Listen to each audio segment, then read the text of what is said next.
Receivers, Cooley top of the screen against Kenneth Lyons. Red Feather to throw. Red Feather going to the end zone. It is a touchdown. Cooley, the Bulldogs have the lead. 2 to the left, 1 to the right. In the backfield is Streeter with 1 more. Hand off Streeter, gonna try to find a hole. He does. He's gonna try to break another tackle. He does. Out to the 20. He's gonna go for the pylon, and he's gonna get in to the house. Reggie Streeter with his 4th touchdown scamper of the day gives Louisiana their first lead of the day. You might want to look at Reggie Streeter with his 4th touchdown, but watch the block here. It looked like number 59 for the Vancouver Legion here was going to have the angle on him. On the previous play, you know, they represent the city of Broad Shoulders. The player with railroads.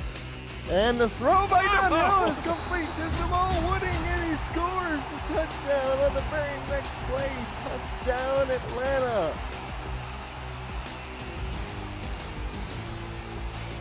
Wow, Atlanta derails the Chicago defense on that play. He gets behind him. Everybody let him go, and Maurice Burton was the only one back. 2 backs and 3 receivers as Marconi drops to throw, and no pressure on Marconi at all. The pass is picked off, and the defender or the receiver fell over. That's Koyama Shigeki, and he scores. Touchdown Legends on a pick 6 from Marconi.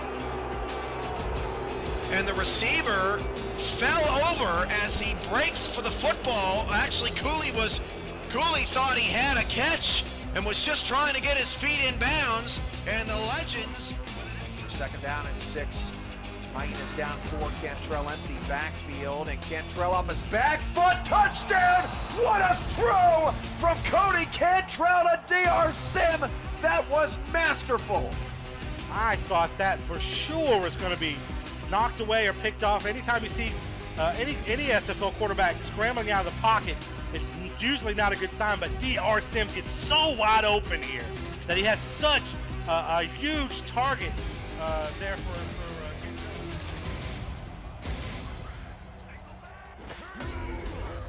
Step drop from Pickler over the middle. Another reception. Good Had a big game last week, and he's off to the races. No one can catch him. Baltimore are cruising here in the first half. Touchdown Vultures. And we just talked about it. Johnny could not afford the mistakes. That's his 2nd interception thrown here in his first half. Alvin Mack, I've said it time and time again, every time I call their games, he gets sidelined to sideline as well as any linebacker in this league. He takes advantage of a bad situation and turns it to 6. They'll start off with no Jared McChesney, and Josh Miller will throw. Looking top of the screen, it's picked off right into the hands of Iverson Gamble. A great start for Arizona. Gamble chasing down to the sideline, and Jeremy Mosley prevents a touchdown. What a play for Iverson Gamble, the 7th-year corner, and what a start for the Scorpions. So 2nd down and 10, 3 receivers. Now they go to Parker on a stretch. Haven't seen that much of the night. Breaks the tackle, and then another, and he's down at the 1. He looked into me, honestly. Let's see the replay again. Parker breaks 2 tackles. Orlando's just throwing a little bit of everything at him tonight. And he's 3 receiver set. William Dula in the gun. William Dula to throw, firing deep over the middle. Has a man, Jalen Miller, past the defenders, 5. Touchdown, Carolina.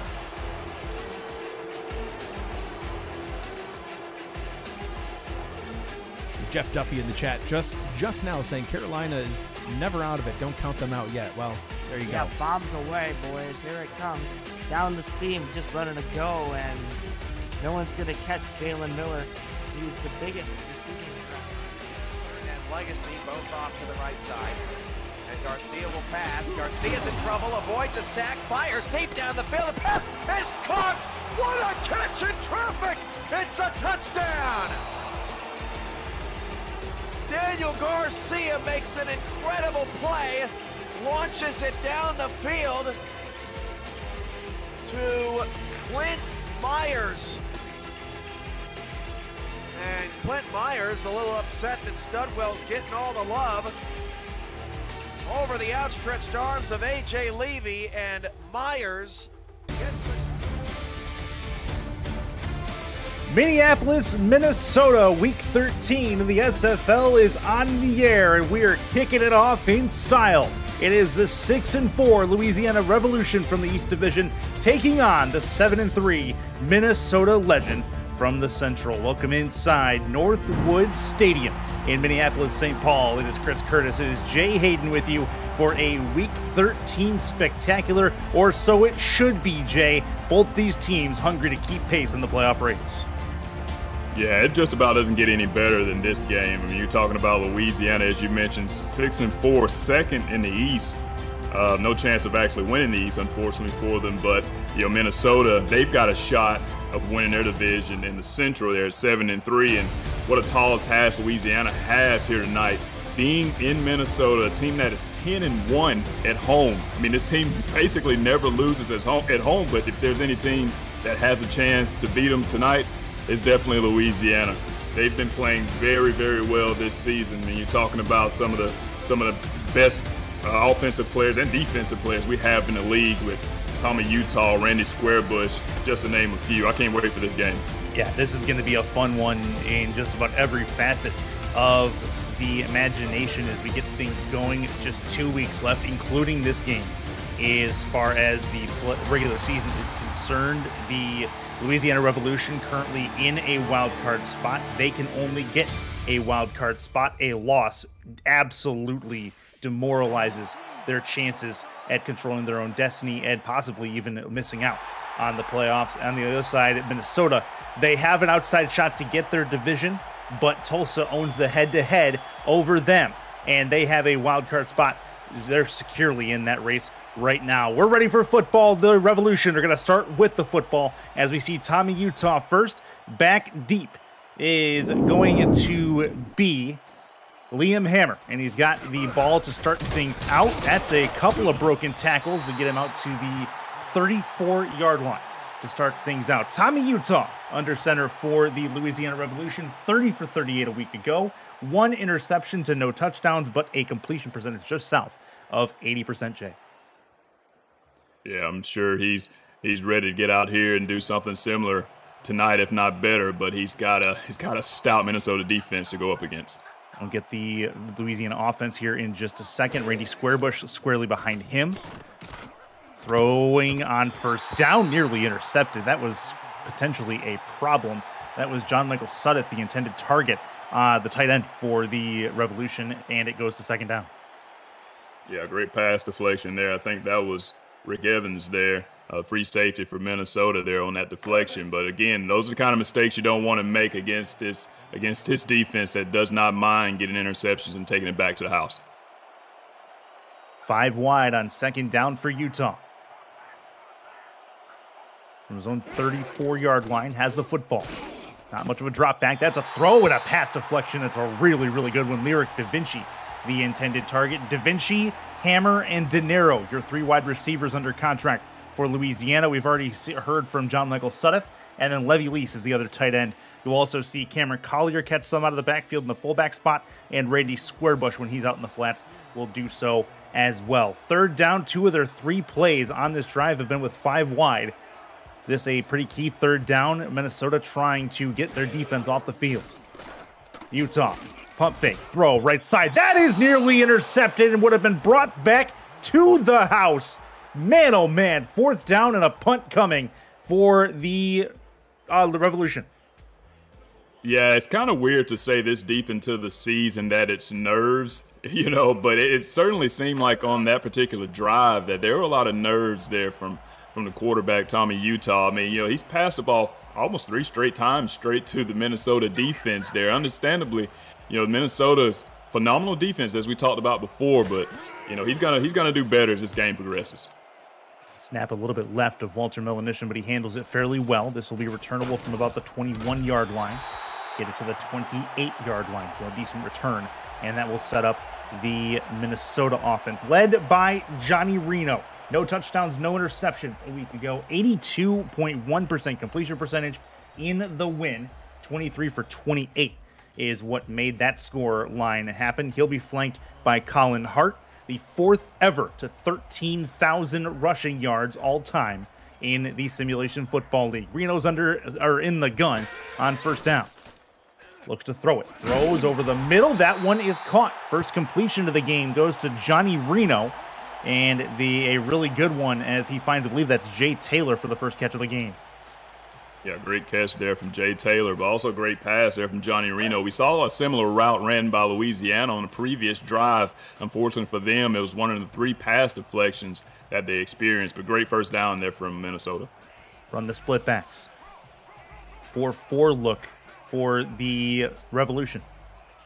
Reno sees something at the line, bit of a heavy set. This will be a handoff. Colin Hart going to work his way through the middle, and that'll be a 5-yard gain. Make it 2nd and 5, so a decent work on first down. And that's something we can expect to see quite often from this Minnesota offense. They're going to hand the ball off to their fullback, Chris Komisak. They're going to hand the ball off to Colin Hart as well. We'll see that quite a bit with that heavy set. We're seeing it right now. Yep, that was indeed Komisak on that 28 versus 23. Hard to discern sometimes. Heavy set in the 2nd down spot. A near broken tackle. Did break the tackle, and then gets taken down after a couple more yards. Make it 3rd and 3. That's the smaller Colin Hart there. His first carry of the ball game. Yeah, and on that play, you can kind of see how elusive he is. Granted, he didn't get the first down he was looking for there, but you see how elusive he is getting to the outside. It took a couple of defenders before they could bring him down there on that 2nd down. Reminds me of a Denzel Diaz flashback from St. Louis back in the day. So Komisak on 3rd down. He will bowl his way forward and get a first down for the Legend. They're past midfield as well into Louisiana territory. Once again, we're seeing Chris Komisak, the former Queen City Corsair by way of Fort Worth. Great run there. One of the best running fullbacks we have in our league. Wins to the right. High formation, and off through the middle. Not going to happen. That's a Colin Hart run and a Colin Hart 1-yard loss. The rest of the offense for the Legend looks like this. We talked about Colin Hart and Chris Komisak. Buchanan Simons, Quag Mam, Jay Taylor, Adam Banks, your quad of wide receivers, and then Christian Bachikalupi and Jason France, your dual tight ends for the Legend. 2 to the left, 1 to the right for Reno, who's in the gun by himself. On 2nd and 11, got to get it to the 36 for a first down. Looking to throw it. Throws over the middle. That one's caught. Looks like a tight end is who grabbed that one. It is 3rd and 1. It is Jason France, 87. Yeah, and something I found interesting on that play there, Curtis, they didn't come out in a dime defense to kind of combat that 4 wide receiver look there from Minnesota. They came out in a nickel defense there to combat that. I don't know if this is something they're going to look to throughout the course of the game, but it would be interesting to find out. Heavy set look. This will be a Colin Hart run. Tries to get through. He's not going to be able to get the first down. 4th and 1. They're on the precipice of field goal range. They may try a long one.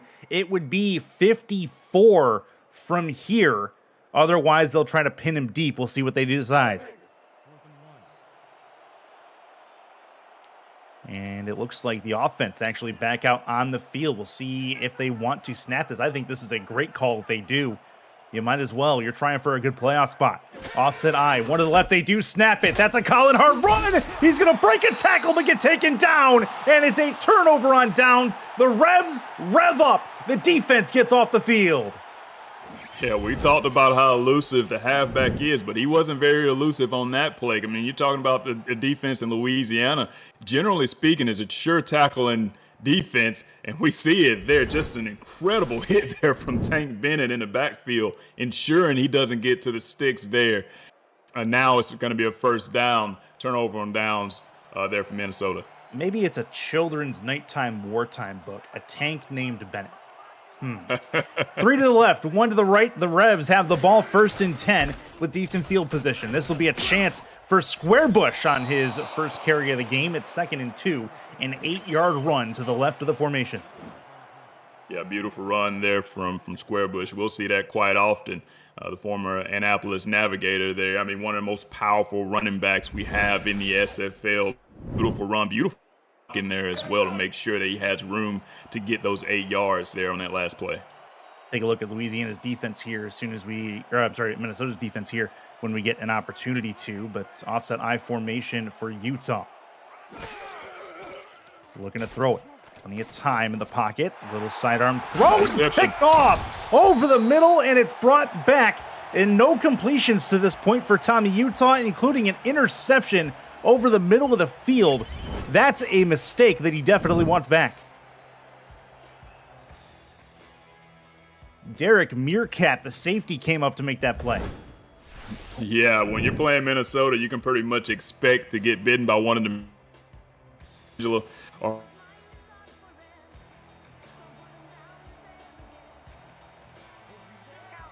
see what Minnesota can do as they have the ball back, 1st and 10. Looking to throw it. Reno to the outside. He's got his chance with Colin Hart. He will move it upfield, 2nd and 1 at the 40-yard line, as Minnesota in a real good spot to maybe put some points on the board here.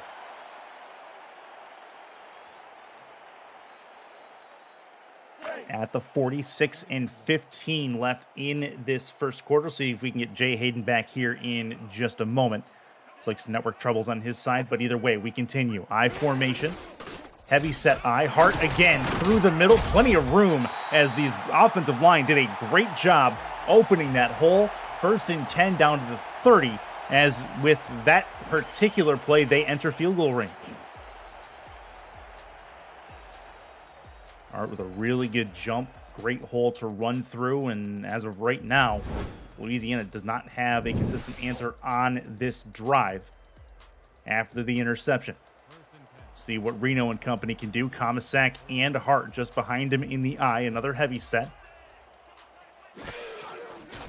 This time a throw. Put it in Colin Hart's hands in the flat. And a real good tackle on the play to bring him down. It's only a 1-yard gain, and it will be a 2nd and long coming up.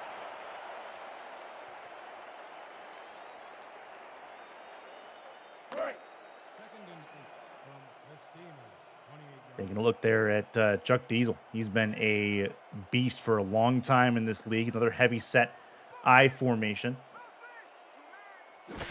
Opportunity knocking for Minnesota off the turnover. This will be a spin and a run down to the 10 to the 9-yard line. It's 1st and goal. Tank Bennett comes up with the tackle again, but Colin Hart really starting to find his groove here in halfway through this first quarter. Great spin, really good anticipation, and real good pursuit. Tank Bennett coming from across the formation to be able to bring down Hart on that play, and super hustle and good anticipation by the defense to keep him out of the end zone. But it is 1st and goal. Reno going to try to get his boys in the end zone for the first time today. Trying to keep pace in the division and in the wild card. Looking to throw it. Reno throws left. That's a catch, and out of bounds goes his target, Buchanan Simons. He does get the catch, 2nd and goal, as he gets a 5-yard completion. Simons, 1 reception for 13 yards a week ago in the win. He has 1 reception now for 5. Offset I again. Reno hands it off. Hart looking for the end zone. He's not going to get there. Just short, 3rd and goal, and there's still a chance for the Revs to be able to make a stop here. If they get 1 more, they can hold them to a field goal. Mike Ryan on the tackle.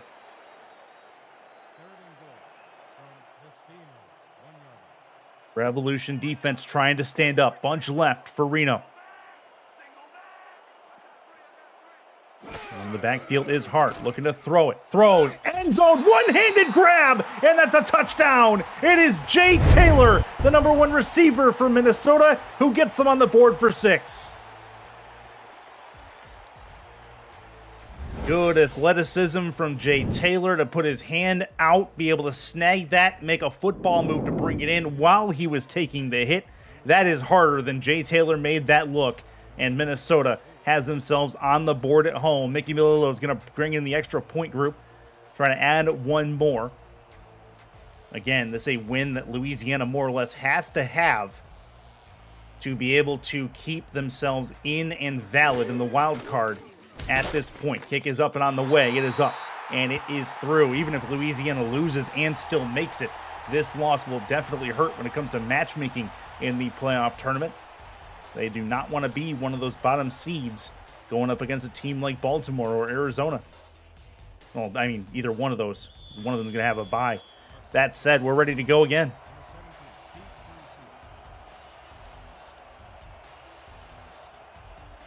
Chance for Liam Hammer on the return. Has it at about the 3. Brings it up and bowls over 1. He'll get out to the 25-yard line. He put a legend player on his back on that return due to speed and momentum. 1st and 10 for Tommy Utah. Tommy Utah does not have a completion in this game. He has 1 interception. His only completion, I guess you can say, was to the other team. He's going to try to right the ship. Randy Squarebush, one rush for 8 yards. And that has been it for the Louisiana offense. In the gun is Utah. 2 to the right, 1 to the left. Squarebush is with him. Got to get a completion. He's got one. That's going to be to the right, and it is a 1st down. So a good start to this drive. It is Reggio De Niro with the first catch of the drive.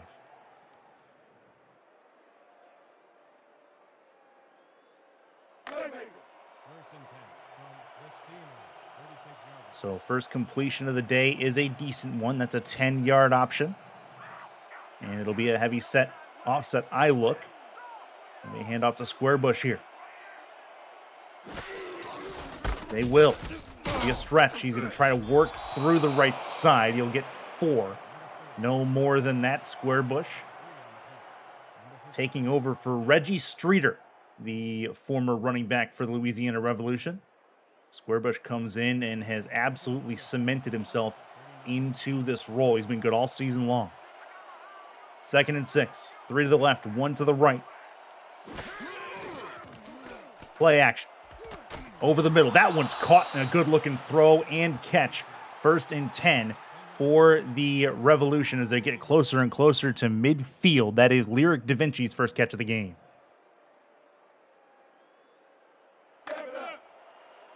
Two and a half minutes left in this first quarter of play. Da Vinci going towards the bottom of your screen. Liam Hammer at the top of your screen.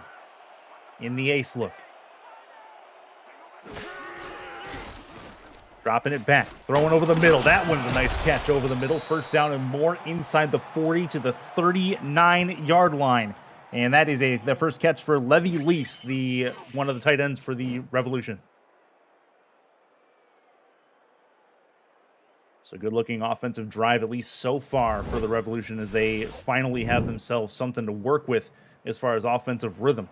They had been unable to get any of that before this drive started. Ace look again in the single left.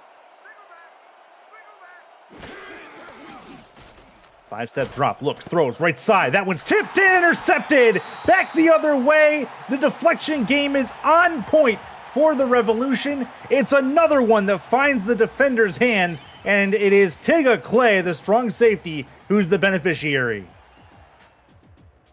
Right place, right time. The other safety in the corner, able to cover that pass. An underthrown ball by Tommy Utah ends up in the hands of Clay. He just can't turn back around on a dime and start back up field. 7-0 lead for Minnesota. They have the ball and clear momentum.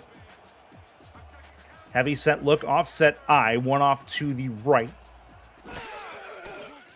Reno backs it up, throws left side, and that is incomplete, in and out of the hands of the receiver. That's the fullback, Kamasak. Got to be able to bring that in if you have the opportunity. I think he might have been anticipating the hit there. Not quite able to get it done.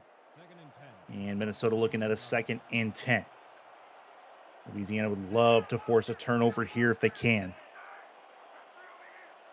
Already 2 turnovers in the game forced by Minnesota. Throw right side. That one's caught. 1st down and more, getting towards the sideline and out of bounds at the 35-yard line, I believe is where he ended up.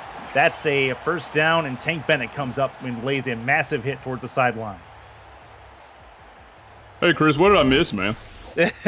As of right now, you missed a touchdown by Minnesota, and they have the ball after their 2nd interception. Welcome back. I appreciate it. Yeah, apparently the internet decided that it didn't want me to witness this awesome game. So, hey, welcome back. Glad it decided to change its mind. Jason France on that last catch. For those of you scoring at home, 1st and 10. 2 to the right, 1 to the left. See what Colin Hart can do. He's going to work his way through the middle with 1:14 left in this first quarter. It's a 4-yard gain, and it's 2nd and 6. All right, so yeah, let's get back on the bandwagon or piggyback off of what I was saying earlier about Colin Hart. He's awesome. He runs really hard and really fast. We'll leave it at that, and we'll go to the next play. I like it. Heavy set I formation. Look for the legend. 53 seconds left in this first quarter. Hart gets another carry. He's going to work his way through, gets a couple of yards, make it 3rd and 4 coming up. If you're new to the SFL, the Simulation Football League combines traditional sports, esports, and a role-playing game into one. Team strategies are being executed in real time by our simulations as real-life players compete on the virtual gridiron. For more information about the SFL, visit our website at simulationfl.net. The SFL, it's football for everyone. 2 to the right, 1 to the left. 3rd and 4. Near midfield, it's going to be a sack. Reno goes down, and forcing a 4th down is the Louisiana defensive line, perfectly placed, and that is absolutely what Louisiana needed to try to stem the tide. Yeah, it's got to be a terrifying sight to see 6'3", 325 pounds coming straight towards you with cruel intentions there. Neil Rivers, beautiful tackle there for that sack, making it 4th down for Minnesota.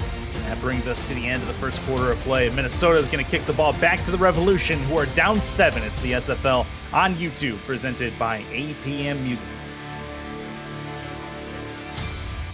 Week 13 slate just getting going. Chris Curtis, Jay Hayden in the broadcast booth with you. Tristan Hatley, Tyler Falk in the stats truck, and then Cameron Irvine on the buttons, making things look better than it has any right to be. This kick is going to be end over end towards the 30-yard line, fair caught at the 29. There's your team stats. There is not much happening really on either side of the ball offensively besides one good drive by Minnesota.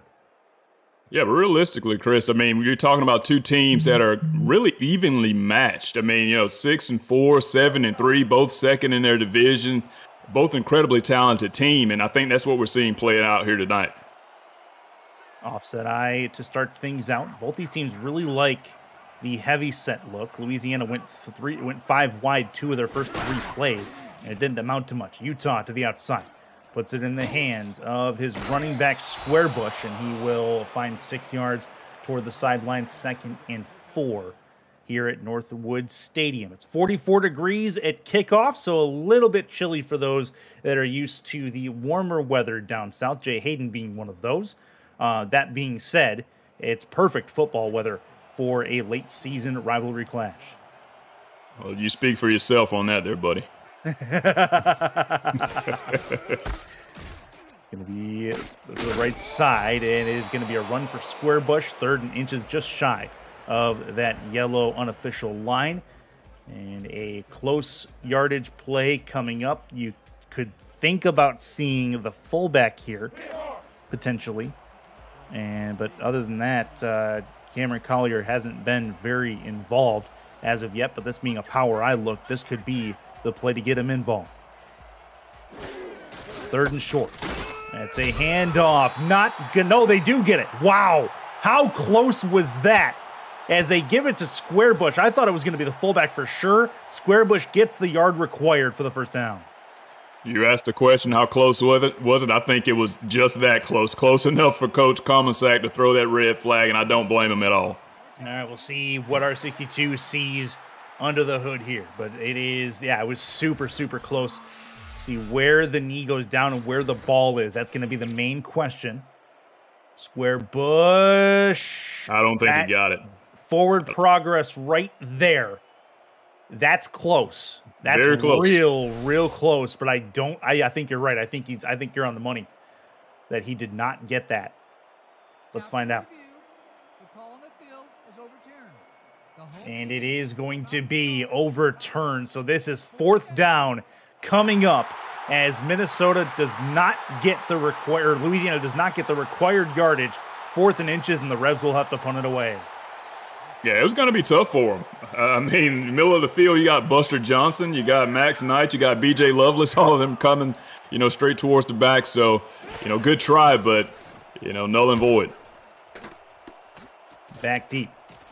4th and inches. It'll be returnable, but a huge hit on the returner. 1st and 10 as a massive hit levies him at the 23-yard line. And here we go. Minnesota back with the football in the lead.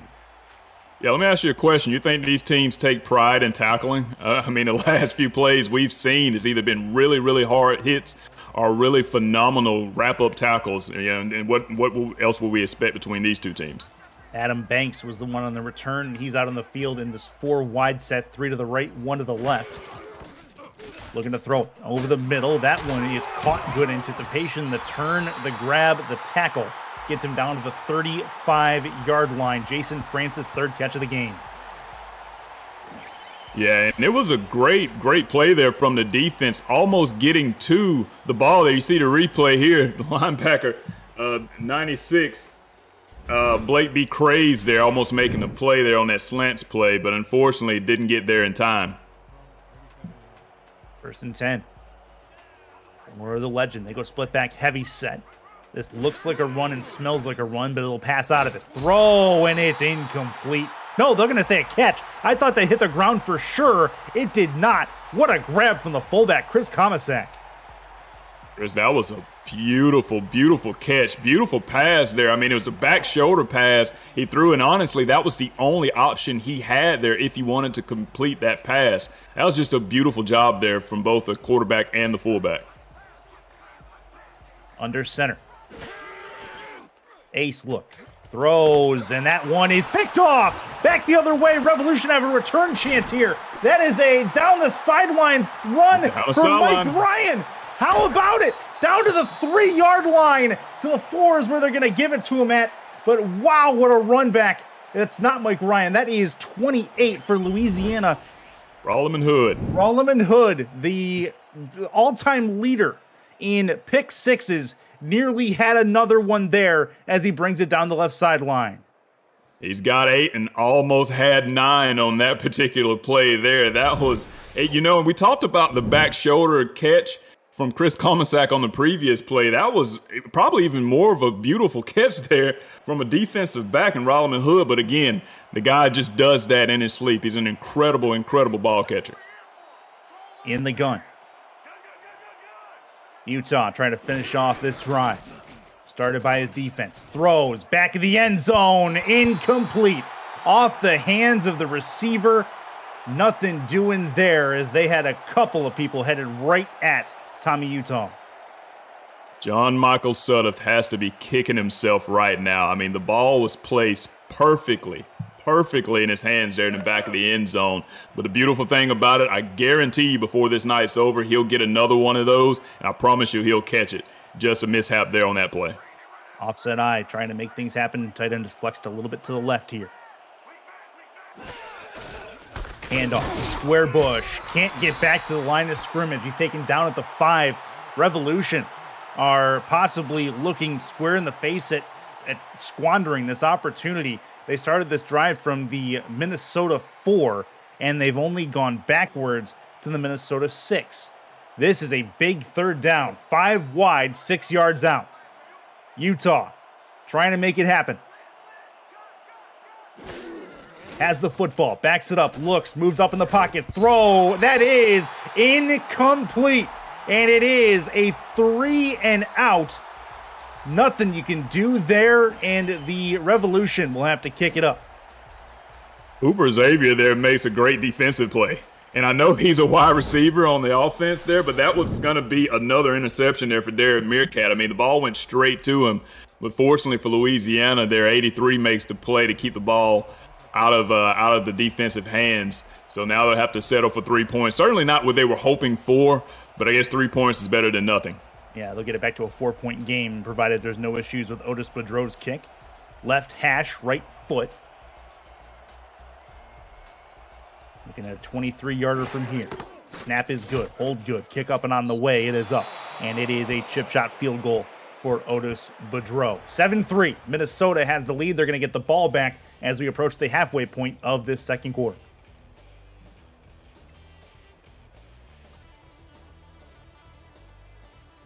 Back deep, Adam Banks. Last time he returned a punt, he got lit up for it. We'll see what happens here on this kick to start things out. Kick from Boudreau is on the way. Banks back deep for it. He's going to be just shy of his end zone. At the 2, gets it up to the 20. Moves left at the 23 to the 24-yard line. He'll get hit there. And that is where the legend will start this drive. The SFL convention is coming to Cincinnati, Ohio, July 28th through 30th for Season 21 kickoff weekend. For room reservation details and the weekend schedule, see the convention alerts channel in the SFL Discord server. Rooms are going fast. Reserve your special group rate today. We will see you there. In the gun, Reno trying to answer back the scoring drive off the turnover. Throw left side, and it is caught. First down. There was a safety leaping over the head as I believe Jason France brings that one in for his 4th catch. What a grab, and what an effort by the defensive back. Jason France, the Moose, as they like to call him here in Minnesota. Great catch there. And what we're seeing tonight from Johnny Reno pretty much is what we've seen from him all season long. I mean, he's been incredibly efficient, not only in this game, but all season, completing about 82% of his passes throughout the season. He's using the antlers of the Moose, the safety work, to climb on his back to try to make that play. This will be the outside. A spin attempt from Colin Hart didn't go very far, and it'll be 2nd and 9 after a 1-yard gain.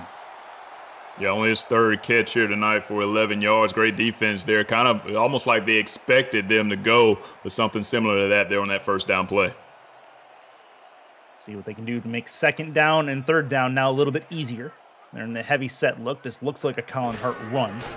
They will pass out of it. Throw to Colin Hart towards the sideline. Has some room to work. The spin move gets him closer, and he'll get a yard shy of the first down marker. 3rd and 1 coming up with 6:42 left in the second quarter.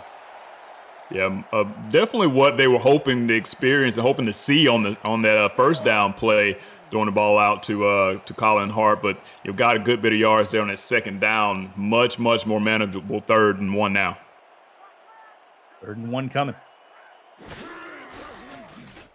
Louisiana playing off a little bit. Right side caught. 1st down and more, out to the 40 to the 39, and a massive clothesline. Finds Chris Komisak. What a hit that was to bring him down by Tank Bennett, who's been all over the field today. That he has for sure. But look at that route there from Chris Komisak. I mean, he's wide open there on the sideline, and only a 2nd catch today, but I'm certain we'll see him get more passes throughout the course of this game. Minnesota came into this game favored by just over a touchdown, 7.5. See if Louisiana can break that spread. They are at the moment. Bunch left for Reno. Throws right instead. That's caught. And they'll give him a couple of yards, 4 to be exact, as Jay Taylor brings that one in.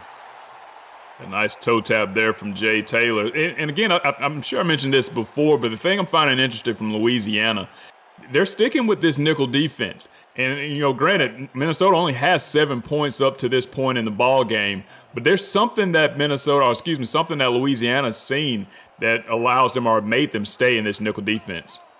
High formation, heavy set.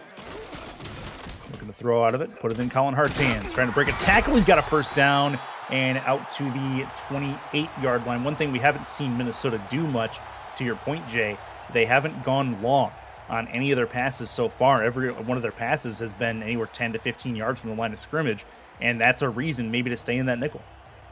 100%, and it's also helping out Johnny Reno to stick with that 88% completion rating he has here tonight.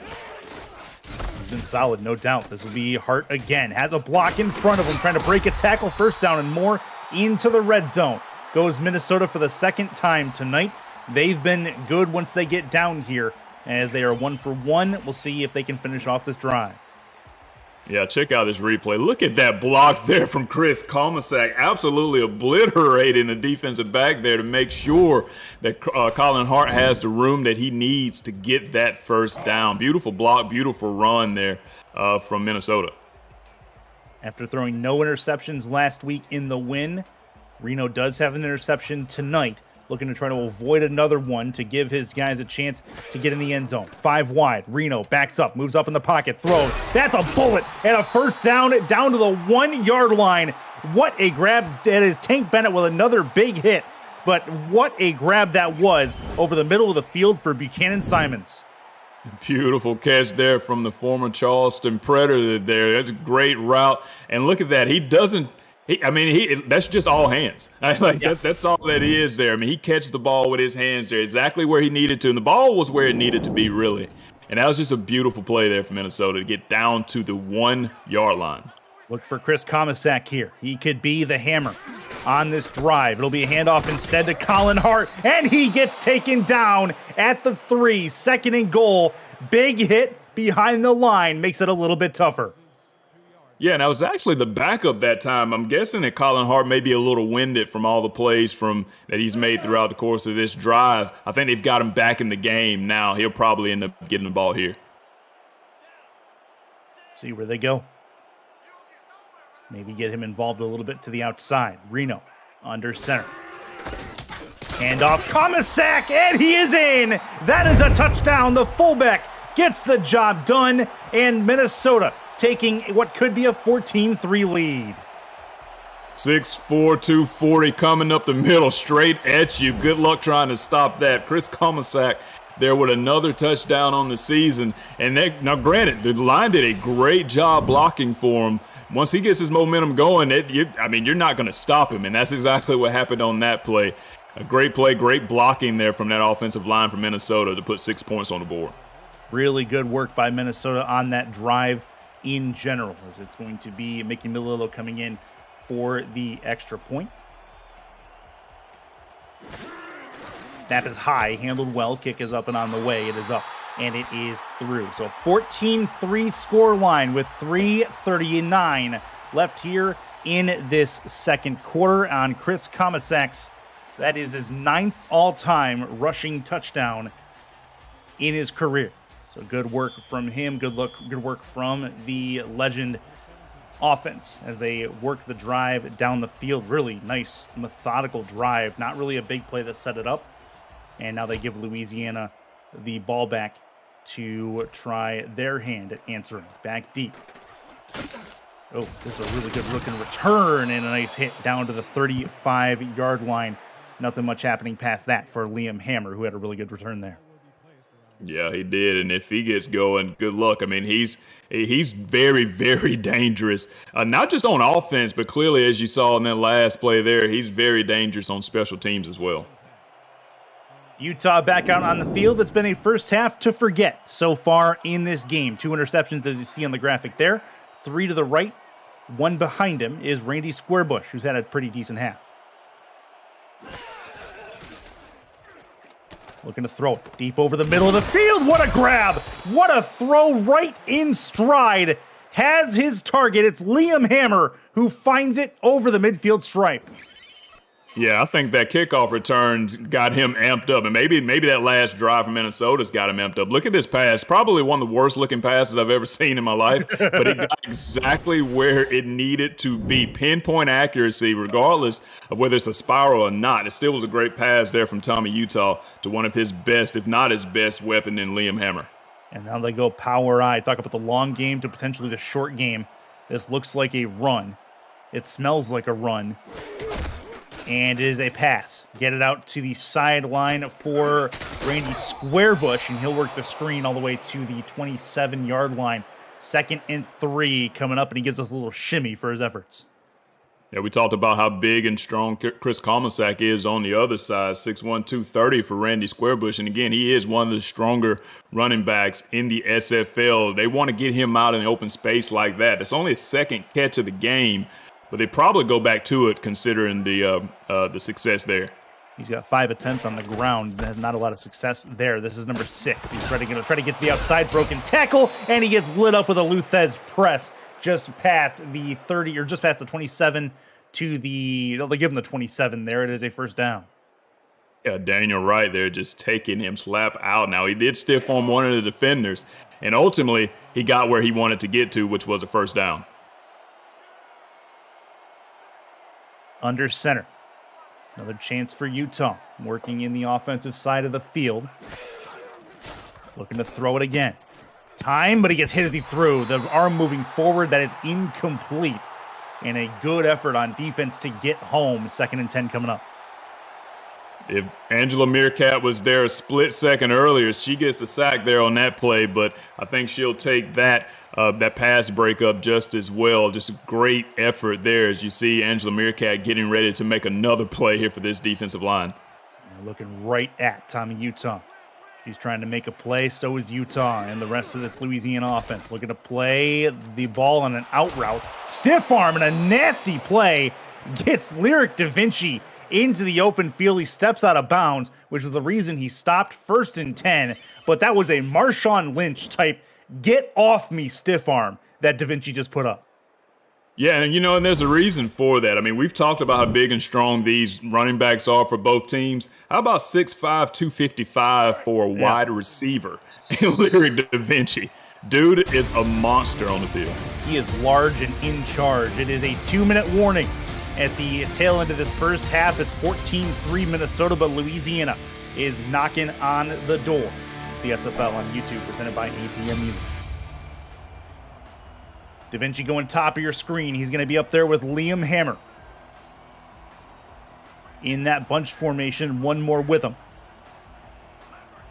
On a 1st and 10 from the 15.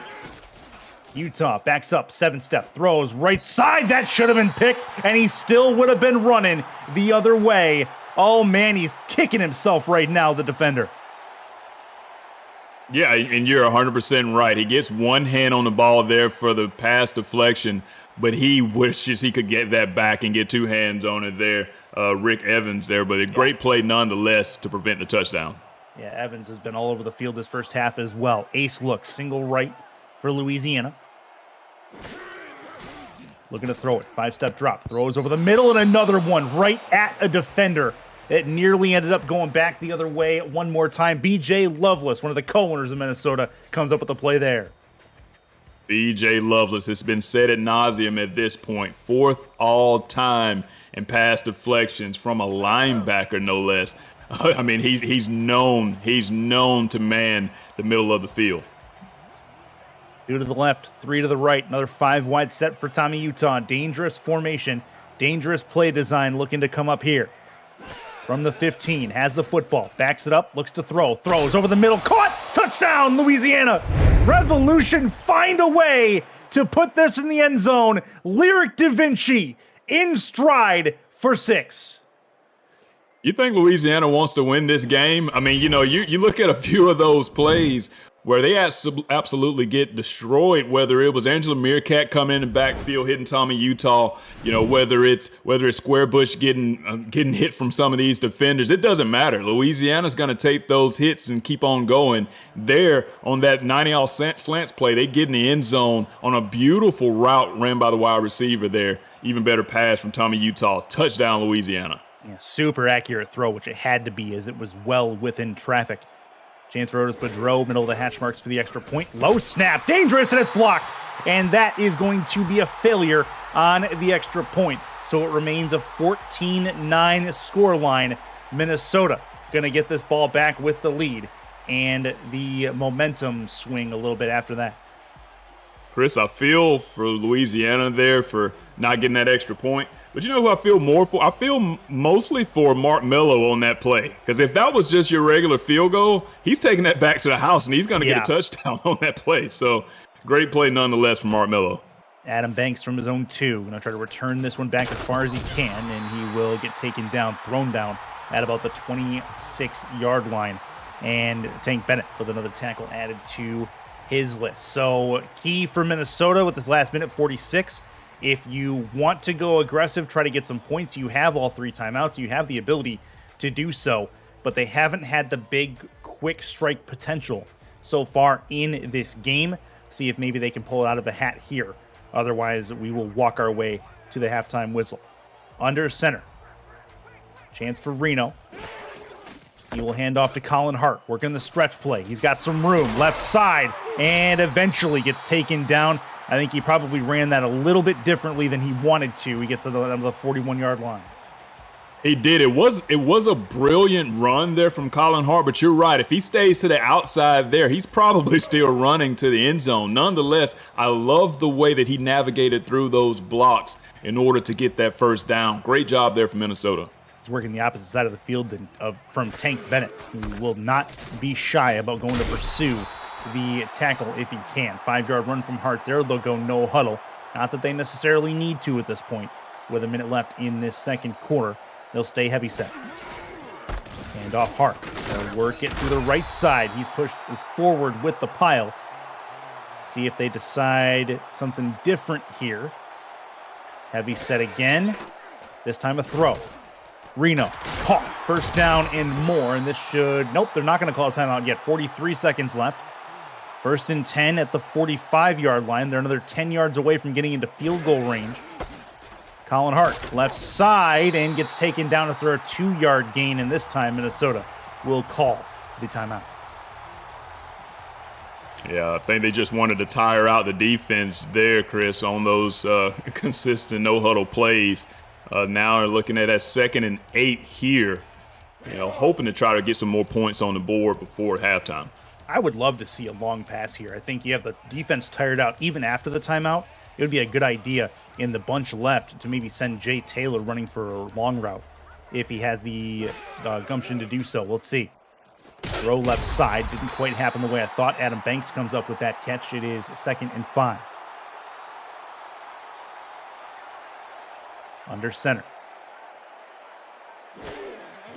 Looking to throw it again in the no huddle. This one's a one-handed grab and a couple more yards. They'll actually say 1 yard, and it's 4th and 4. Decision time here with 9 seconds left. They may just let this run out at this point and consider it a failure to get the job done. 3 seconds left, and that is going to do it. They're not going to get this ball off. So the end of the first half and a little bit of a flub there with clock management by Minnesota, but we go into the locker room with a 14-9 Legend lead as we start Week 13. Jay, give me your thoughts on a first half that was, well, it was weird, to be honest with you.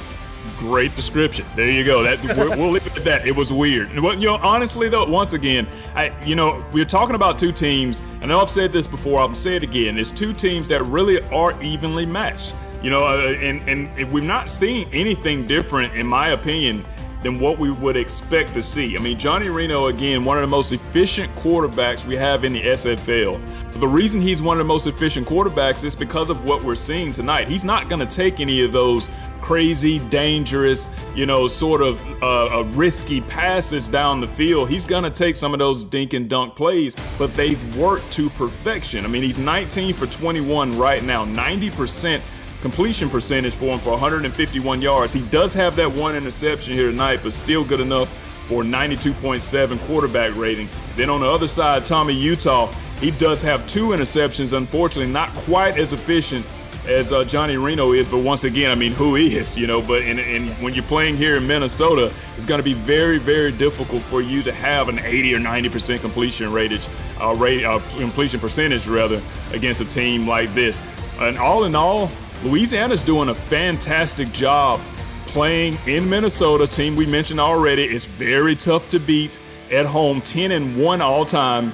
They're only down by 5 points here at halftime. I think we can expect some more fireworks, whether it's just the defense making great plays, tackling interceptions, pass deflections, whatever it is. I think we're in for a treat in the second half.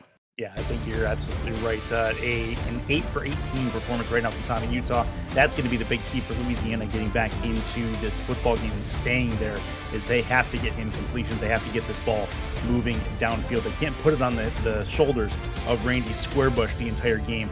Not yet with his development, and expect them to be able to get the job done fully. So we come into the second half at Northwood Stadium in Minneapolis, Minnesota. Chris Curtis, Jay Hayden kicking off Week 13 in style in the Great White North. Not quite Canada, but just south of there.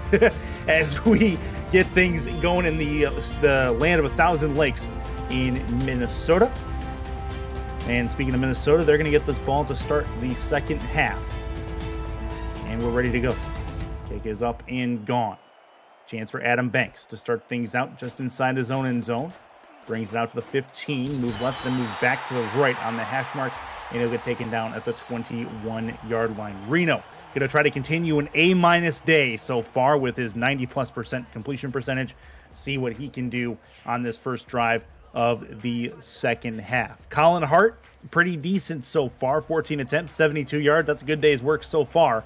On pace for 28 carries and 144 if things continue like this. 3 to the right, 1 to the left for Johnny Reno.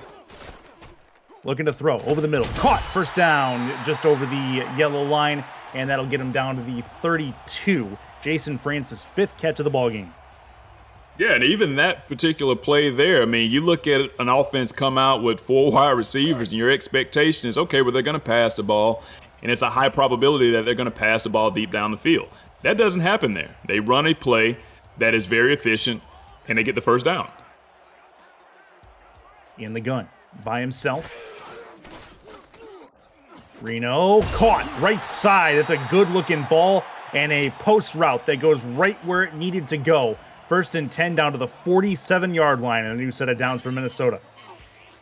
Yeah, I don't know. At this point, maybe he's thinking, challenge accepted, because it seems like he's going further and further down the field with these passes. I mean, he's gotten 2 straight first downs on pass plays. They're not relying yet, at least, on Colin Hart in the backfield, and they're coming out once again here in shotgun and 4 wide. And that was Buchanan Simons on that catch. 1st and 10 at the 47. Throw again. This one is caught. Found the hole between the corner and the safety, and the linebacker, I should say. 1st and 10 for the legend. Another one that finds its way over the right side of the field. Yeah, first catch tonight for Quag Mam there. First catch, 15 yards. And you know who I'm going to give credit to, other than the offensive players here? Chris Comasack. I think he went into into halftime and made some adjustments to make sure they get the ball in the air. Looking to throw. Right side towards the sideline. That one is caught. They'll give him the catch 3 yards. 2nd and 7. It coming up as they get it down to the 36. Buchanan Simons one more time. All passes. All passes on this play. Only 3 yards, true enough. But as you mentioned, I mean, it's a great efficient pass. Toe drag swag there on the sideline. Just a great drive so far from Minnesota. Buchanan Simons is 4 for 4 on targets today. Hart's in the backfield on the single left, looking to throw. Moving up in the pocket is Reno. He had pressure coming from his back. He does get it away, but that was very close to disaster for the Minnesota legend on that. What a drop by Brian Craven, the defensive end. Yeah, no doubt about it. I think they're getting tired of them just absolutely destroying them, in the pass game. Maybe not what they expected coming out here in the second half. Reno. 3 to the right, 1 to the left.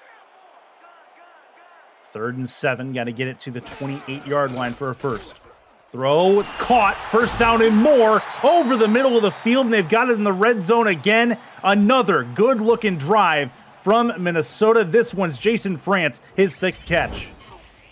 And they are absolutely eating up the center of the field. You see the replay here, and I mean, the Moose is wide open there. I mean, he's guarded man-to-man at one point, but once he sticks that right leg in the ground and cuts on that slant, I mean, good luck. Linebacker can't guard him there. He's too big, too strong, and too quick, to be as big as he is. First drive of the game for Minnesota went 7 plays. This is the 7th play of this drive. Their other touchdown drive was 10 plays. 2 to the right, 1 to the left, looking to throw it. Reno, left side, tipped and nearly intercepted. It looks like it probably should have been intercepted, but it did not find the hands. And even Arthur comes through with a nice play. Well, it is probably the only time that we'll say this throughout the course of the night. Dangerous pass there from Johnny Reno. Again, normally very efficient, very meticulous the way he's going to go about passing the ball and driving the ball down the field. But that was a very dangerous pass there. Didn't even see Arthur on that play. Bunch left for Reno. 1 to the top of your screen as well. Throw towards the top of your screen. That is caught and a 4-yard gain. Nothing more than that. Jay Taylor, first time we've called his name in a little while. Make it 3rd and 6 from the 12.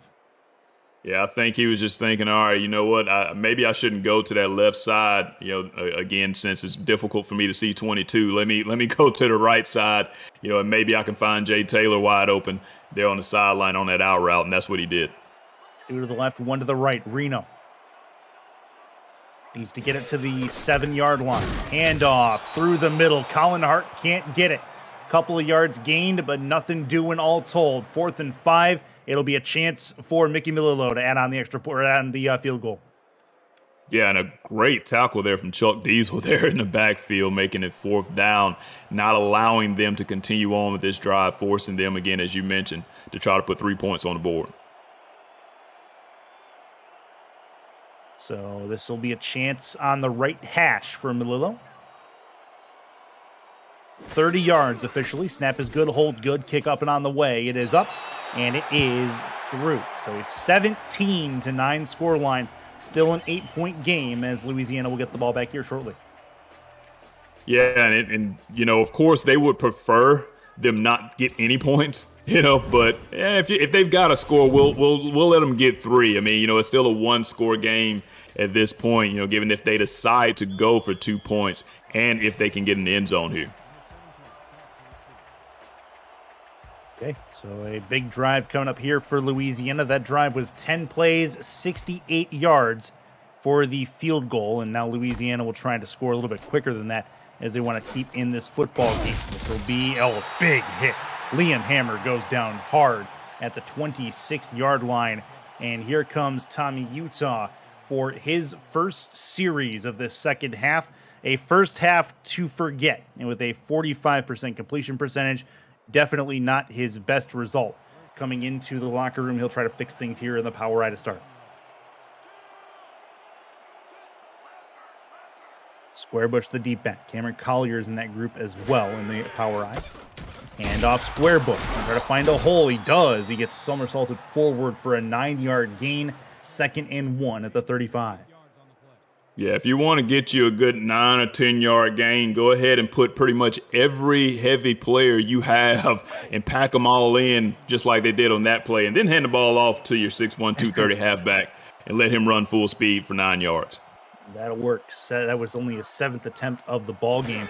We'll look to get him more involved. Here's number 8. This is going to be a 1st down and more as he tries to worm his way through and does so for the new set of downs to the 39-yard line. Yeah, and it's something you hear quite often about different backs here in the SFL, but it certainly applies to Randy Squarebush. It seems as though he gets stronger as the game goes on, and we've seen it there on those last 2 plays. 3 to the left, 1 to the right. Utah under center. Squarebush just behind him, trying to get this ball downfield. It'll be a handoff and a chance for Squarebush, but he runs into a wall. The safety brings him down. What a hit it was, but another 9-yard gain. Yeah, it was a beautiful hit, but on that play, Randy Squarebush has a defensive lineman hanging on to him as he's churning those legs and driving those legs for, again, yet another 9-yard gain. Great job there from Randy Squarebush.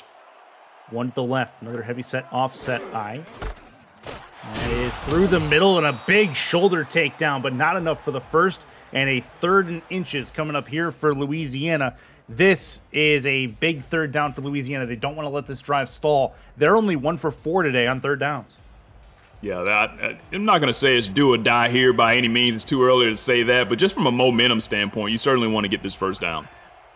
Heavy set look. It looks like it's going to be either Collier or Squarebush. Instead, they'll throw. Put it in Squarebush's hands. 1st down and more. On the 3rd and short, they run the flat, and they get the 1st down they need past midfield into Minnesota territory. Yeah, and that was just an awesome play call there from the coaching staff here in Louisiana. Gerald Smith, they're making that play, making that call there. I think Randy Squarebush may be getting a little winded here. I talked about him getting stronger as the game goes on, but it looks like he slowed down a little on that last play. See if they get him involved on 1st down here. It is Utah. See something at the line. He's calling something out. Looking to throw it. 5-step drop. Throws over the middle. Caught. 1st down and more inside the 35 to the 32-yard line.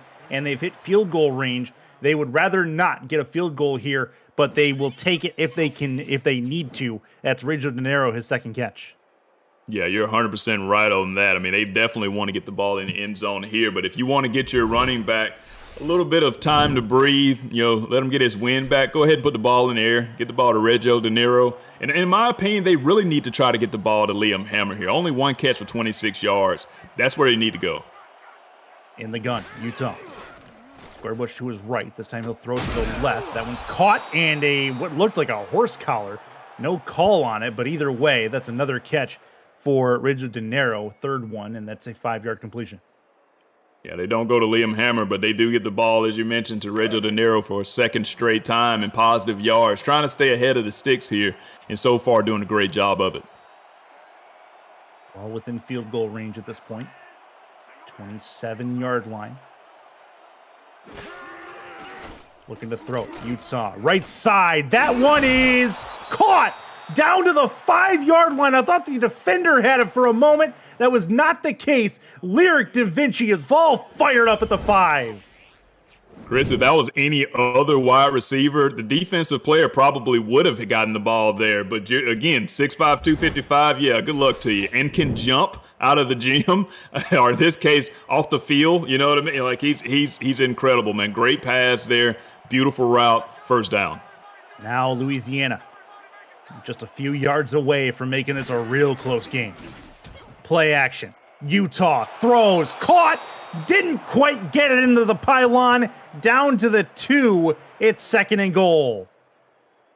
I mean, Tommy Utah has hidden every one of his weapons here. I mean, we've seen him hit Reggio De Niro. We've seen him hit Lyric Da Vinci. And there, he finally goes back to Liam Hammer for his second catch. Now only 2 yards away from putting the ball in the end zone. One good fullback touchdown deserves another. This may be Cameron Collier's time to shine. No, it's Squarebush instead to the outside, and not gonna get there. Down to the 1, but short of the line to gain and of the plane as Derek Meerkat comes up and makes a nasty tackle. I cannot give enough credit to Derek Meerkat for that play. I mean, how hard is it to tackle Randy Squarebush? But he accomplishes it there. Power eye. Squarebush again. Not gonna get there. Minnesota stops him on the goal line. 4th and goal and decision time here for the Revs. Derek Meerkat on the last play. One Mississippi on that play. Great tackling from Minnesota. You think these guys practice that? For sure. I mean, they make sure to wrap up the offensive player, and they do a great job of it on those last 2 plays. Great job from Minnesota. Otis Boudreau from the left hash. He kicked an extra point earlier, attempted to, and it got blocked. We're going to try to get this one off. From the 1, snap good, hold good. Kick up and on the way. It is up, and it is through. Make this a 5-point game in Minnesota with 2:21 left in the 3rd quarter. And once again, it's still too early to say that anything is definitive. But for sure, if you're looking at something to keep the morale up or boost the morale or put momentum in your favor, when you get that close to the end zone, you want to get in the end zone. You want to hit pay dirt. Unfortunately for Louisiana, they had to rely on the kicker once again. But fortunately, they did get 3 points. Adam Banks from his own end zone. Spin at the 20, gets to the 22. No further than that. Did you miss any SFL action? Check out highlights of SFL games on the SFL YouTube channel and on Highlight Nation, provided by Victor's Valiant, YouTube's premier sports highlight maker. Subscribe to Highlight Nation and Victor's Valiant on YouTube for all your sports highlight needs. 1st and 10 for the Legend. Starting from their own 22-yard line, 2 to the left, 2 in the backfield. Reno perhaps trying to put this game on ice. This is a nice run from Colin Hart. Breaks a tackle and gets himself 12 yards down to the 34-yard line. 1st and 10. And did you see that beautiful stop and start there? We're going to see it here on the replay from Colin Hart. He cuts to the outside, and then you see that little bit of a juke there. And then next thing you know, he takes off again, gets the first down. Great run from Colin Hart. Good vision, good hesitation, good patience to make sure that hole opens up. Talking about Colin Hart. See how much they utilize him here with the lead in the late part of this 3rd quarter. I expect we'll see more of him in the 4th, but we'll see. Offset eye. Handoff. That is Chris Komisak. He's lit up at the 35-yard line, and it's only a 1-yard gain and a nasty hit to boot. Yeah, beautiful tackle from Blake B. Craze there in the middle of the field. But again, this is what Minnesota does. I mean, we've seen it all game long. We've seen it all season long. They're going to give the ball to the fullback. They're going to give the ball to the halfback. But here, once again, 4 wide receivers. Minnesota trying to put the hammer down. Reno throws. It is tipped and incomplete. That ball came a little bit quicker than the defender thought it was. Adam Banks is the target, but that was, I believe, Chuck Diesel who came down and could not bring that one in. Yeah, Chuck Diesel almost gave his offense the ball back on that play. And certainly he wants that opportunity back again. But you know, if they can keep him here from getting the first down, they'll take that as well. Reno in a 5-wide set. Looks like man coverage across the board, possibly some bump coverage from Louisiana. It is indeed looking to throw. Throws over the middle. That is incomplete. What a play. That was Diesel again, I believe, who came through and stopped his momentum to reach back behind him and knock the ball to the turf. Awesome plays back to back from Chuck Diesel. Oh, was it Neil Rivers? Yeah, it was Neil Rivers, 94. That's who that was. That was nasty. Yeah, unbelievable. Great play there. Hunt upcoming. Chance for Louisiana to turn this game on its head and possibly the upper echelon of the playoff race. Fair catch at the 33-yard line in Louisiana territory. There's your team stories right there. The rushing yards from Colin Hart and company far outshining what Louisiana's been able to do, but Louisiana's still very much in this football game. And I'm going to stick with what I said beforehand, Chris. I mean, I think what they have to do – now, granted, he did a great job getting the ball to Lyric Da Vinci and Reggio De Niro. He's got to get the ball to Liam Hammer more often. I formation look. Twins right. Hand off. That is Square Bush. Has himself a few. Get him 5 yards, 2nd and 5, down to the 38-yard line. And a little bit of extracurriculars there. Square Bush got right in the face of a legend player pumping his fist. Yeah, he wants to let him know you're going to see me for the rest of this game coming straight towards you. 13 carries, 45 yards, and I'm sure he's going to get more here. Heavy set look. Square Bush, stretch left. He's going to get laid out as he was talking, and I believe that was one of the safeties who came up and answered it with a Luthez press himself. Yeah, I think that was Daniel Wright there. I don't think he took too kindly to that trash talking on that last play. He wanted to let him know, albeit for Louisiana, still a win considering they got the first down. Under center, offset eye, one at the top of your screen. I believe that is Hammer up there. Handoff, Square Bush on the dive right through the middle, and that is going to be a 5-yard gain again. He's getting 5 yards pretty consistently as we hit the end of the third quarter. Put your 4s up, your 86s, your 68s, and of course your 12s if you can, please. Week 13 getting kicked off in style as we hit the fourth quarter. To reset things, go ahead. Street transmission or account to the game without the express written consent of the league office is prohibited. After the station ID here, fourth quarter of play is on tap. Split backs look immediately for Tommy Utah. 17-12. Minnesota has the lead, but the Revs have the ball just shy of midfield. Looking to throw, tipped and incomplete. That falls to the ground. 3rd and 8. Coming up, that was Liam Hammer. He attempted to get it to him. Axel Raven comes up to make the play. Yeah, Minnesota there hitting Louisiana with a little bit of dose of their own medicine, coming out in that nickel defense, and it was a great call there from defensive coordinator Axel Raven, making sure that they get the deflection there on that play. Under center, offset eye. Another nickel look, it looks like, for Minnesota. 7-step. Oh, deep fly right side. It's caught. It's going to be a touchdown. House call for Lyric Da Vinci. What a game for Lyric Da Vinci. 5 catches, 110 yards, 2 touchdowns. And there, he just catches the ball over. I believe that's Johnny Bravo there. He just catches the ball over him. I mean, it's just a beautiful. Now, granted, beautiful pass there from Tommy Utah. But Lyric Da Vinci is having an incredible game here tonight. And that puts the Revs up a point. There's a decision here to go for the extra point instead of going for 2 to make it a 3-point game. So they will put Otis Boudreau on the spot to try to kick this extra point and get them up to a 2-point advantage. Snap is low again. Dangerous, but he does get it up this time and through for the extra point. It's a 19-17 game. Want to give you a full reset as to what we're looking at right now as far as the playoff race is concerned. Minnesota wins this game. they stay up in the upper echelon of the playoff standings. They move to 8-3. They lose this game, that becomes a whole different kind of set of questions for Minnesota to have to answer coming up to next week, and they remove a lot of their ability to control their own destiny. Louisiana, on the other side, if they win and or San Diego and or Indianapolis win, then it eliminates all 6-6 teams from making the playoffs at the end. Adam Banks on the return there. So you have a whole lot of teams right now that are rooting for Minnesota to come back in this football game, but Louisiana can play spoiler to a lot of those teams. 1st and 10 for Johnny Reno and company as he's now staring in the face of a 2-point deficit as Louisiana takes the lead for the first time tonight. Looking to throw it.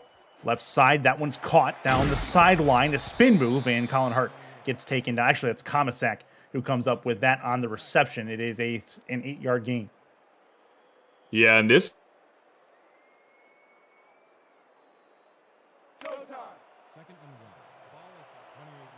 Second and 2. Minnesota setting up in the heavy set. We may have lost Jay Hayton one more time. We'll get the response here in a second. That'll be handoff Colin Hart. He's got a first down and more. The hesitation will get him that first down, and he'll get out to the 33-yard line. There's Colin Hart. He's averaging over 5 yards a carry tonight. He's been a pretty big monster on the ground. He's got over 100 yards.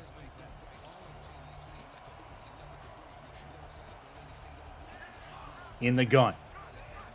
Chance for Reno. 3 to the right, 1 to the left. Got to find it over the middle. That one's caught. The lunging catch, the outstretched arms, and that is a well-thrown and well-caught ball. Taking his time to get up is Adam Banks, but he has it for a 9-yard completion.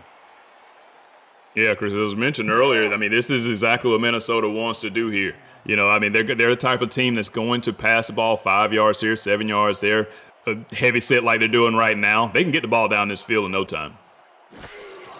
Under center, handoff through the right side, and that is a good-looking run.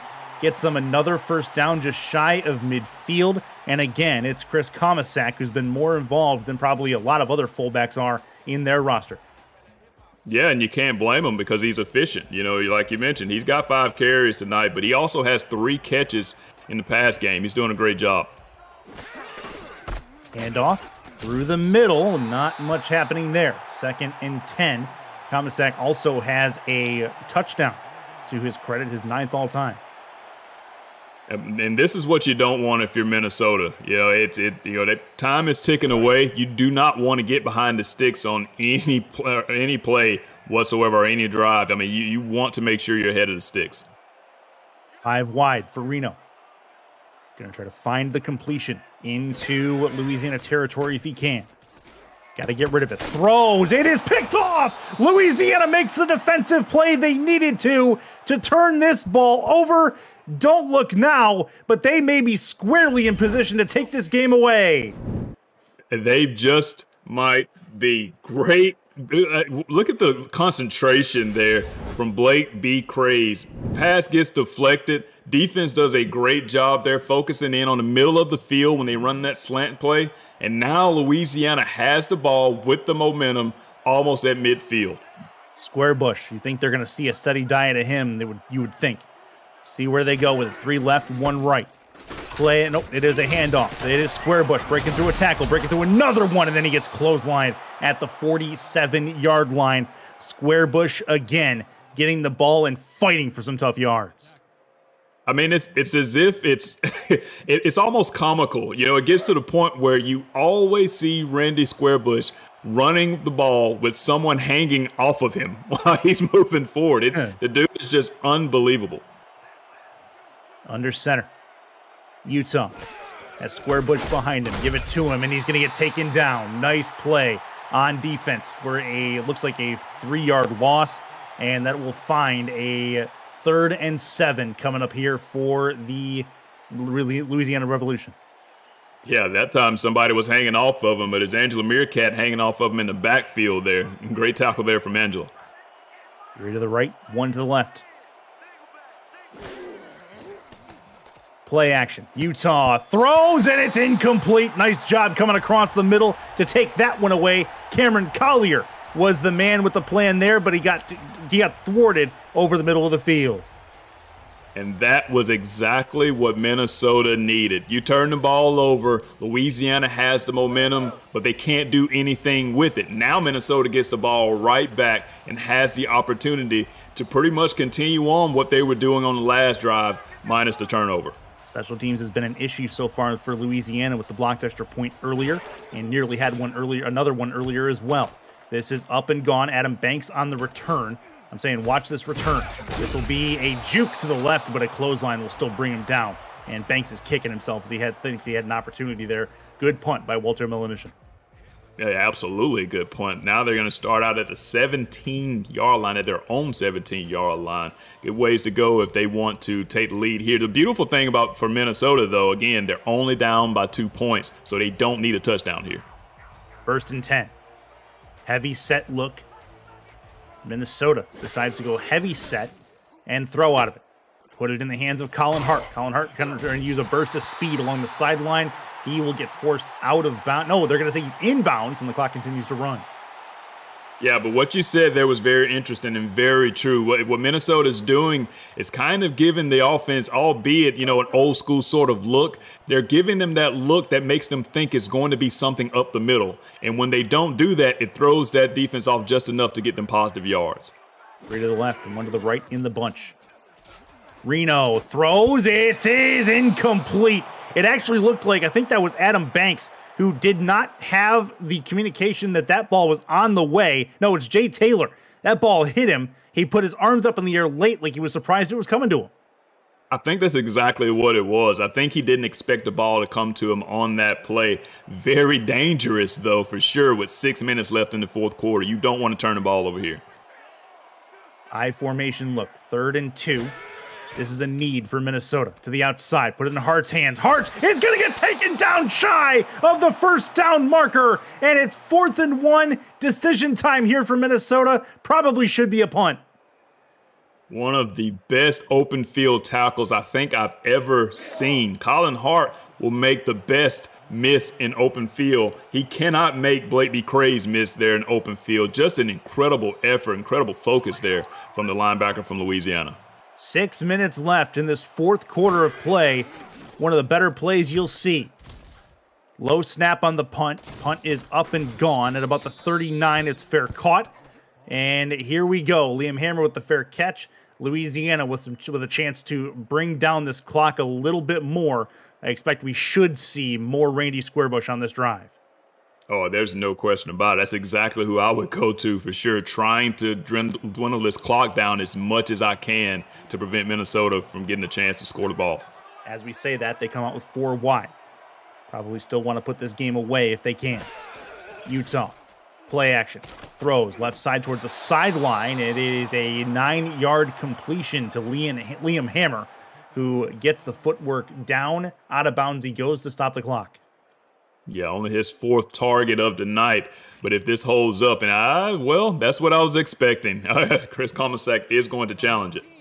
All right, so a challenge coming up here to determine if he did indeed get his feet down and keep possession of this football. It looks like he probably had it.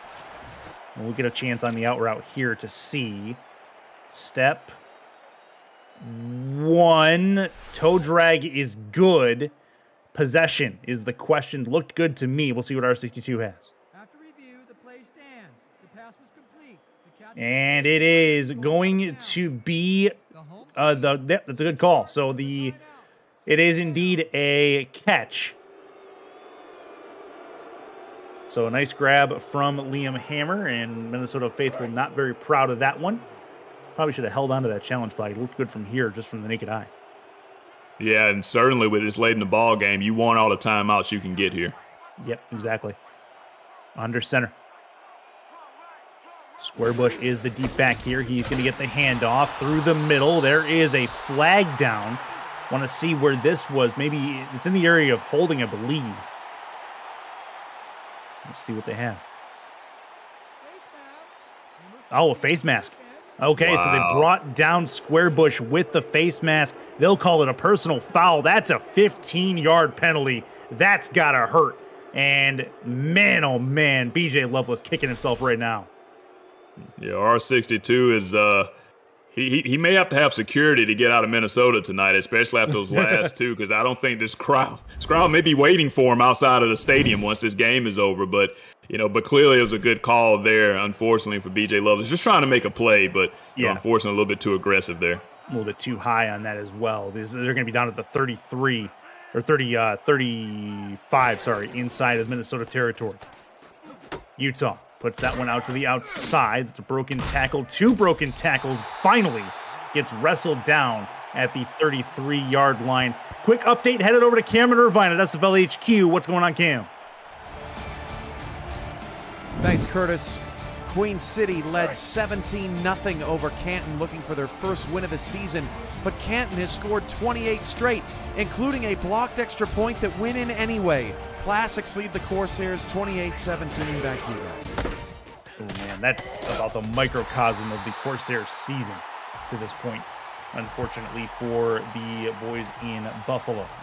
That's a 3rd and 4 coming now after Squarebush runs that to the 29-yard line. Yeah, I don't think I can overstate the importance here of this 3rd down. 4 minutes left in the game and some change. 3rd and 4 from the 29. Split backs. Louisiana looking to push it forward a little bit. That's a handoff. Trying to get there, not going to happen. Great tackle. Minnesota keeps everything in front of them. 4th and 3. Loveless comes up with a tackle there to make up for the personal foul. And they are still within field goal ranges, Louisiana. They're going to try to force Minnesota to get a touchdown to beat them. And nothing's guaranteed here, Chris. As we saw earlier, yeah. They've had some issues with the snap. Let's see what happens on this play. This is a 46-yarder from the spot right hash.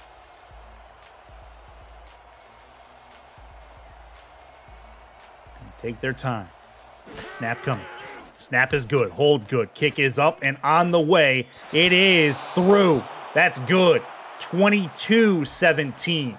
Minnesota staring down the barrel of an 8-4 record if they can't make something happen with the last few minutes. How incredible is this here for Louisiana? I mean, again, only one team has beaten Minnesota at home. Louisiana has the opportunity here with 3 minutes and 38 seconds left to be number 2. And as you mentioned, even more important for them to stay in that playoff race here in season 20. Yeah, it's a 12-3 second half in favor of Louisiana at the moment. This will be a Banks return. He's got some room to go, and he will get some decent field position out to the 30-yard line is what they'll give him. So Johnny Reno coming out. He's been pretty efficient, like you said today, but he has had a few issues. His inability to go down the field with the ball has been of the utmost importance at this point. 1 touchdown, 2 interceptions. His 90% completion percentage has gone down quite a bit, as he's in the upper 70s at 78%. He's got a chance here to win the game for his boys in Minnesota. Reno throws, caught, and 9 yards. 2nd and 1, and they'll work the no huddle. 3 to the right. Gun straight look. Reno again. This one's caught. Nice lunging catch. That ball came at him quick, but he did make the play, and the clock continues to tick away at midfield. Yeah, stop me if you've heard this before, but what is it? Throw the ball to the tight end? Get the ball to the tight end? Hashtag. I mean, and it's Throw worked. The ball to the tight end. Throw it to the tight end. You got it. Yep. You got to throw it. Throw it to the tight end. It's worked the last 2 plays to perfection for Minnesota. Yeah, catches 7 and 8 for Jason France. He's at the 100-yard mark approximately for his yardage. Reno. No, I thought it was caught. The football move, bringing it in, did not work, as Adam Banks couldn't make it happen. Yeah, and unfortunately for him, he had to deal with, well, let's see if it's Dante Grimm or is that Blake B. Craze. I think it's Blake B. Craze that comes across the middle there and makes that play. I mean, he's just been a monster. But do you expect anything different there from the middle of the field when it comes to Louisiana and seeing number 96?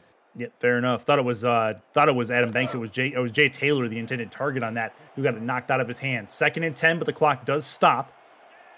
So they have something to work with here. Single left formation, 2 to the right, 1 to the left. Reno is under center. Has the football, backs it up, looks, big hit right on the defensive line. That's going to back him up quite a bit. 4 yards, and it's 3rd and 14. This is desperation time for the legend. Looking to throw it over the middle. That one's caught. Can't get the first down. 4th and 3, but it's 4 down territory in my opinion, as Jason France brings in his 9th. Jason France there with an incredible catch, but I cannot overlook or not mention Chance Wall there getting the sack. 4th and 3 here for Minnesota. Here we go. Gun straight look. 3 to the right, 1 to the left. 4th and 3. Minnesota's got to make it happen, or they give up the ball. Over the middle. That one is incomplete. No, they gave it to him. It is a catch. Sorry, they didn't stop right away. Either way, that is a first down. Minnesota keeps the ball and has it near the red zone. Throw it to the tight end. You have to get it to the Moose because the Moose is going to make a play, and he has been efficient and has been necessary here. I mean, look at those numbers. Yeah. Just unbelievable game here from Jason France. 2-minute warning on tap. 22-17 Louisiana, but Minnesota not going down without a fight. Here we go. Heavy set look. See if maybe they utilize Colin Hart here, or maybe even Chris Comisac to lay the hammer. Colin Hart through the middle. Shimmies his way forward, gets a couple of yards, make it 2nd and 6 after a 4-yard gain. 2nd down and 6. Good thing for Minnesota. They still have those 2 timeouts. Certainly wishing that they got that one back from that challenge earlier on in the 4th quarter, but they are looking good here, but they're going to have to get the ball in the end zone. Another gun straight look, 1 to the left as well. 2nd and 6 from the 22. Reno over the middle. That one is caught. 1st and goal, down to the 9. What a game from Jason France. He's been the MVP so far. 12 targets, 11 catches, 141 yards from the tight end. He is having an unbelievable game. Jay Taylor closest to him with 5 catches in this game so far for Minnesota. Handoff, Hart, taken down at the line of scrimmage. They'll say he lost a yard. Back to the 10-yard line we go.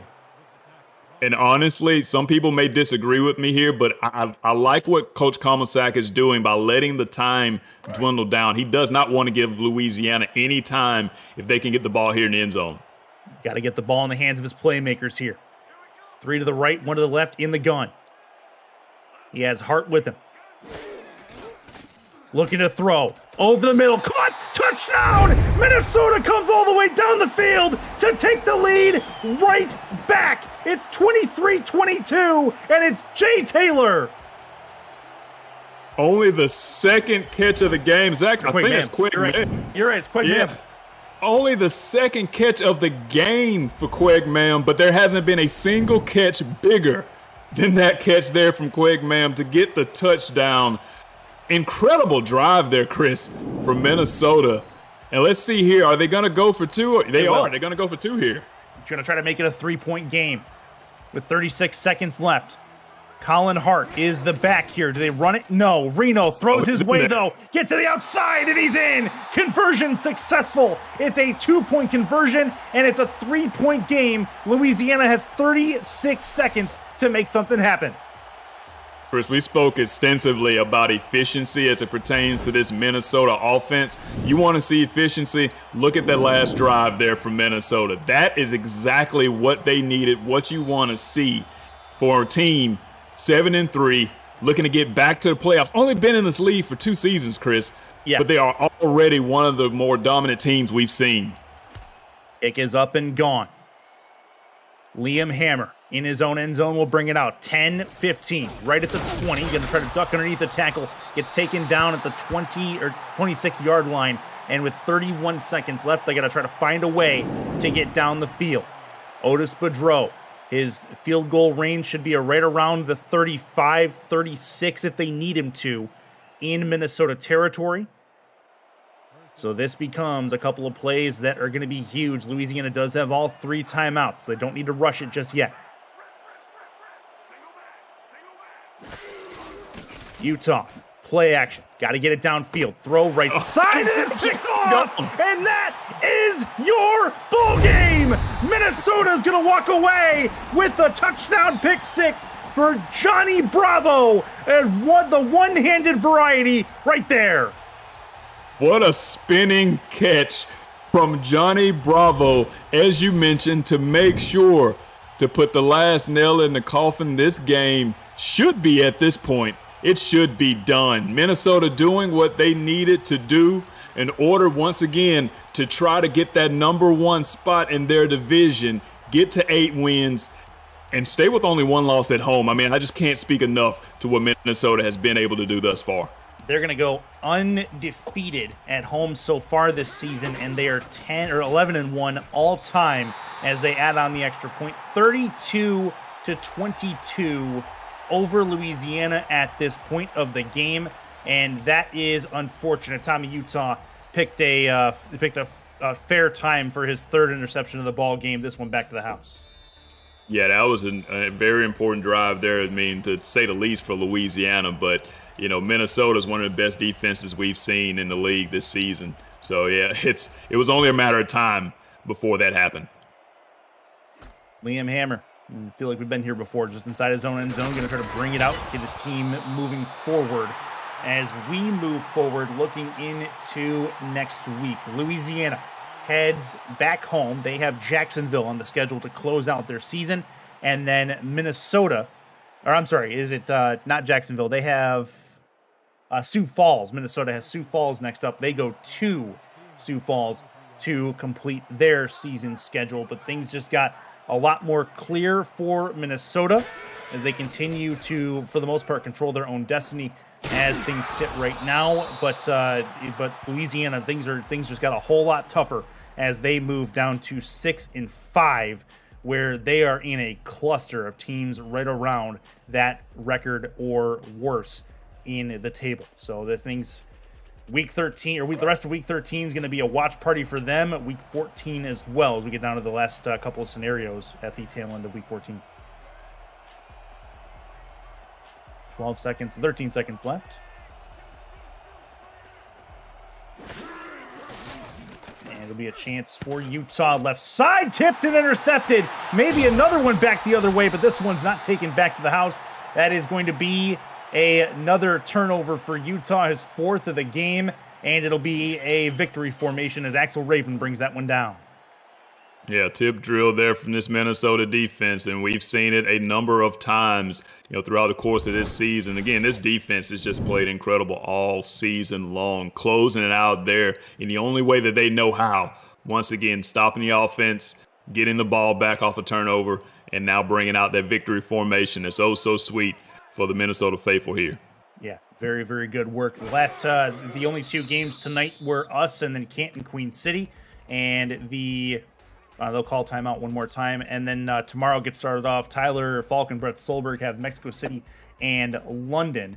That's at 1 p.m. Actually, I think they flip. Tyler Falk has Rochelle Colston with him. Either way, that is going to be a big-time game for both of those teams as we get Sunday started off right with a couple of good playoff teams at the time being. 5 seconds left. Louisiana may try to stop the clock one more time. And they will, just to draw it out just a little bit further, but that's their last one. So with 4 seconds left, this will be the last play of the game.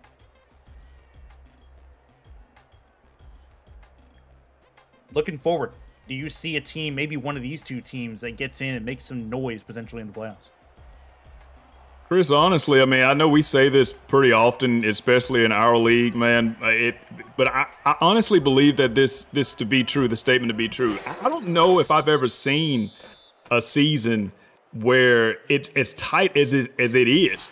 I mean, you can see a team like Louisiana at 7-5 and miss the playoffs, as you said, and it's just so odd to even say that. It happened to Tulsa last season. They went 7-5 and missed the playoffs in the last week, one of the last week scenarios. So that's what happens here. It is Minnesota who comes out on top, 32-22 over the Revolution.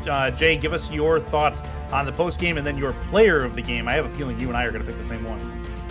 I mean, really and truly, I think this just boiled down to who was going to make the most amount of mistakes. And ultimately, and unfortunately for Louisiana, it was them. Tommy Utah, unfortunately, only 54% passing here tonight. 2 touchdowns, but he had those 4 crucial interceptions, particularly that one on the drive before the Axel Raven interception there. They went back for the pick 6, but great effort nonetheless. I mean, they were right in it and even leading in the 4th quarter here in Minnesota, which isn't something that a lot of teams can say that they've done. Minnesota just being Minnesota pulled it out in the end, making the score look a lot worse than what the game actually was, because this game was tight all the way up until the very end. Yes, it was. It was very, very good, and enjoyed every bit of it, to be honest with you. And it was a heck of a way to start off a Week 13 slate that really could shape the Season 20 playoff picture after all is said and done on Sunday, or on even Monday night, as the Impact Monday schedule rolls on. But a 10-point win for Minnesota. They come through, and really the talk of the town should be, and likely is, that man right there, Jason France, with a whale of a game in a Week 13 scenario where Minnesota had to have it, and he went out and got it. Yeah, on that drive, whenever they took the lead, I mean, they just went to him over and over and over again, and there was nothing Louisiana could do about it. I mean, they tried to go zone in that nickel defense. They tried to go 2-man. There was nothing that they could do for the Moose. I mean, he just had his way against Louisiana, particularly on that drive. But as you mentioned before, he's certainly my player of the game here tonight. Yeah, he's certainly mine as well. Just shy of 150 yards on the day and 11 catches on 12 targets. He should be it.